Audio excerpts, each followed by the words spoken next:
Okay, so I think as has been mentioned a few times before, New Zealand Green Building Council has been around for 10 years now, and over that 10-year period we've really concentrated on new construction. So the vast majority of the 140 buildings we've rated over that period have been base buildings or new buildings. We've also done some interiors as well. And then to add to that family, in the last couple of years, we've introduced a communities tool. I think there's some recognition in New Zealand that now we're building on a bigger scale. We heard earlier on, didn't we, from Penny Hulse about the sort of new construction in Auckland and the way in which we're sort of building at scale now. And really, we want to be looking at sustainable communities too. And fantastically, Panuku Development Auckland have now taken up that tool, which is a really good story.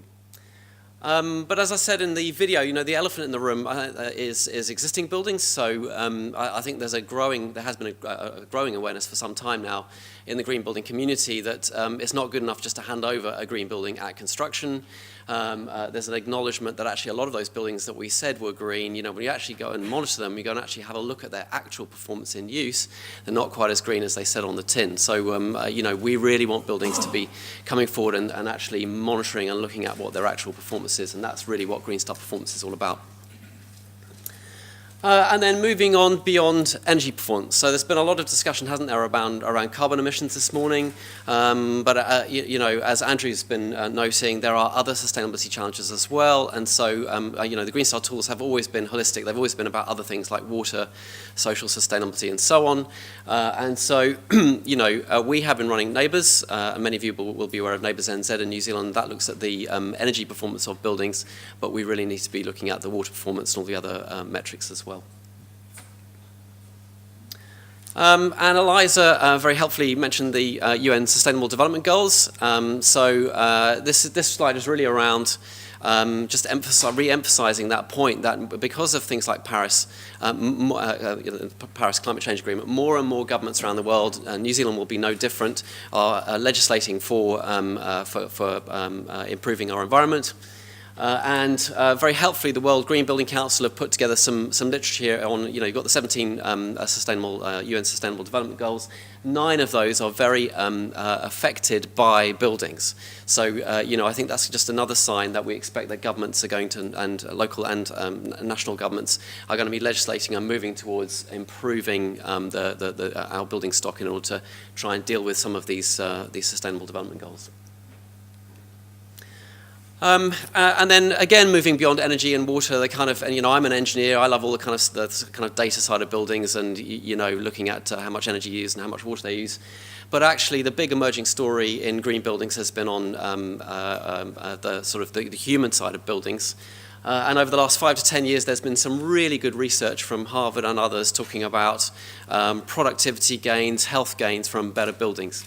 So looking at this slide, sorry, you probably can't see the detail there, but there's been sort of research showing that if you have better air quality in buildings, you might get a doubling in the productivity of that building. I think the Harvard research suggested a 30% improvement in productivity in buildings with better air quality. We often like talking about the 1, 10, 100 rule that some of you might have heard. If it costs $1 to build a building, it's going to cost $10 to run that building, but the staff costs are going to be $100. So getting productivity savings is really, really important. And then things like thermal comfort here, there's a study showing a 6% improvement in I think, staff performance, if you get the temperatures right. And then the people that the people that work in well-daylit offices sleep better. So of course that better sleep is going to impact on their performance and their well-being. All of these things are dealt with by Green Star Performance. So what's in Green Star Performance? Well, energy. So as I mentioned, NABERSNZ. If you're doing Green Star Performance on an office, then NABERSNZ helpfully slips into Green Star Performance, so you can use your NABERS rating in order to deal with the energy side of that. So the energy credits in Green Star Performance are predominantly around greenhouse gas emissions. We then look at water. So we look at benchmarking your water performance against other similar buildings. Indoor environment quality looks at ventilation, daylight, all of those kind of things. Emissions then looks at the local emissions of the building to the local environment, so things like light pollution, stormwater runoff, and so on. Transport looks at whether you have a transport policy for the building as a starting point, but then also moving on to the performance side of things, well, actually doing staff surveys and actually measuring how they actually came into work and finding out, what mode share is moving away from single car use.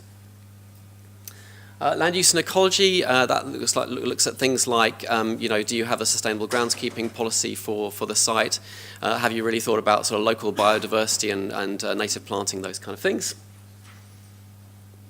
Management is things like whether you have a green cleaning policy in the building and whether there's an environmental management plan. And then final couple.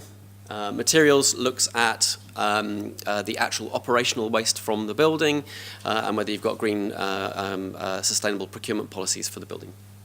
Then finally, as with all of our tools, we have innovation, and innovation is about you telling us what amazing sustainable things you're doing in that building. So, we have a core tool that sets out how we want you to respond to Green Star performance. But if you're doing some things that are outside of that tool that you want to tell us about, we can award those points as well. So our other Green Star tools have previously only awarded between 4 and 6 stars, with 4 stars being best practice and 6 stars being world leading. Because we're now looking at existing buildings, we acknowledge that some of those buildings coming forward are not going to be that well performing. Some of them will score 0 or 1 or 2 stars. That's absolutely fine. There's no obligation to, some of you might be worried about publicising that. There's no obligation to publicise your results. And indeed, I think, Nicole might talk about this, but what we've really found in Australia is lots and lots of building owners are using Green Star performance really as a form of continual improvement. It's around facilities managers saying to, their boards, look, these buildings are not performing very well. We need to improve them. And that's what my next slide is about, continued improvement. So Green Star performance is on a 3-year cycle. So you come and register your building or buildings. So I'm going to talk about portfolio in a little bit. Lots and lots of the projects we're looking at are going to be portfolio projects with many buildings in them. And then you have a second year and third year reporting of some of your energy and water data.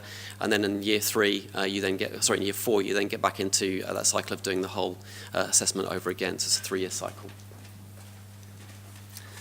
And the scheme has 4 different credit areas. So some credits are action credits. So what actual actions are you taking within that building? So just to marry that with policy. So as an example, if you have a green cleaning policy, that would be 1 credit. Then if you're actually carrying out that green building policy, cleaning policy in actual buildings, then that's another credit. We have building credits, so some of the credits around the actual, what's in the building, so things like, biodiverse planting and daylight and things like that, the actual attributes of the building. Not many of those we really want to concentrate on the performance. And then finally, I've been talking about data, so the actual data pulled out of the building, it's energy data, water data, and so on. So the experience to date in Australia for the hundreds of buildings that have been done there has been that building owners, facilities managers are really concentrating on those 2 on the right, which is the data ones, pulling out the actual data from the building, and policies. And that's because the vast majority of projects that have gone through to date have been portfolios where an owner or an operator of 20, 30, 40, 50 buildings comes forward and says, well, these are my policies across all of those buildings, and this is the data that we can pull out of them. And it means it's a very sort of quick, cheap way of getting a quick rating for those 50 buildings, and then slowly over time, you can then start adding some of the actual attributes and improving the qualities of each of those buildings. And then finally, if you do a portfolio rating, you get this kind of certificate at the end of it. So you'll get an overall star rating for the building. So in this case, look, this portfolio is getting a 4-star Green Star rating. And then you will get individual data on the star ratings of your individual buildings in your portfolio, and also some averages around how you performed in the different categories, management and energy and water and so on. And as I was saying, if you take a portfolio approach, then the costs come down dramatically. So this is just an example here of somebody with 10 supermarkets and the kind of costs we'd be talking about. Because we have a base cost just for doing Green Star performance, but then the additional cost, the incremental cost of each additional building is quite small. So the more buildings you add into the scheme, the cheaper it is.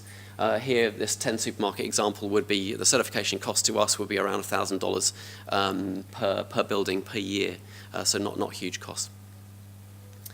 So that's me finishing up. I'd just like to say some thank yous. As I said, as Andrew said, we've been spending the last 6 months to a year really developing Green Star performance. We've had a fantastic steering group who've helped us. So thank you very much for Jason Happy at Kiwi Property, Matt Lee at WSP, and Simon Wilson at RDT Pacific.